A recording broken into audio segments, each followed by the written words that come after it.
Fue aproximadamente a las 10 de la noche cuando se concretó la excarcelación de Héctor Robaín, Erasmo Bolívar y Luis Molina. Según sus testimonios, fueron notificados de su liberación por la dirección del penal cerca de las 6 de la tarde. Los exfuncionarios permanecían recluidos desde el 19 de abril de 2003, vinculados a los sucesos de Puente Llaguno en 2002. En los últimos 5 años cumplieron condena en el Centro Penitenciario Fénix Lara. Así se expresaron al recuperar su libertad.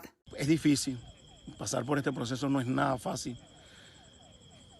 Yo creo que yo no tengo palabras, sino que simple y llanamente decirle a todos los familiares de los presos políticos, mantengan la fe, sigan insistiendo, sigamos insistiendo en que la liberación de todos los presos políticos debe darse en cualquier momento.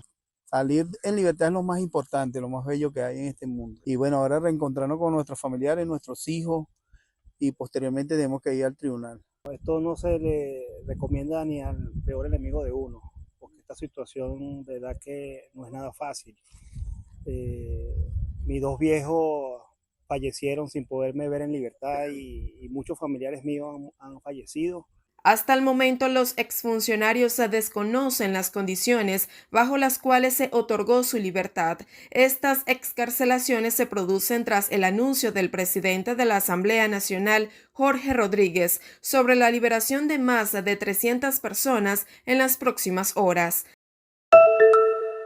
El anuncio del Departamento de Justicia de Estados Unidos el 20 de mayo reabre el tema del derribo de las avionetas de la organización Hermanos al Rescate en 1996, entonces radicada en Florida. Se trata de un hecho que durante casi 3 décadas ha marcado el recuento de la historia entre ambos países y ahora adquiere una nueva dimensión política y simbólica. Desde Cuba, la respuesta fue inmediata. El presidente Miguel Díaz-Canel rechazó la medida y la calificó como una maniobra política sin sustento legal. El canciller Bruno Rodríguez también condenó la decisión al considerarla una nueva expresión de hostilidad e injerencia contra la isla. Entre cubanos, dentro y fuera del país, las reacciones siguen divididas. Sin embargo, dado el contexto de presiones mucho más arreciadas contra la nación caribeña desde inicios de este año, en Cuba se observan los cargos emitidos contra Raúl Castro como una acción política más que judicial. Más allá de sus efectos legales, el anuncio del Departamento de Justicia contra el expresidente cubano tensa aún más la relación entre Estados Unidos y Cuba, reactiva viejas heridas y coloca al líder de la Revolución Cubana, Raúl Castro, en el centro de una disputa que parece ceñirse más a los intereses declarados de Washington sobre conseguir cambios profundos para Cuba a cualquier costo.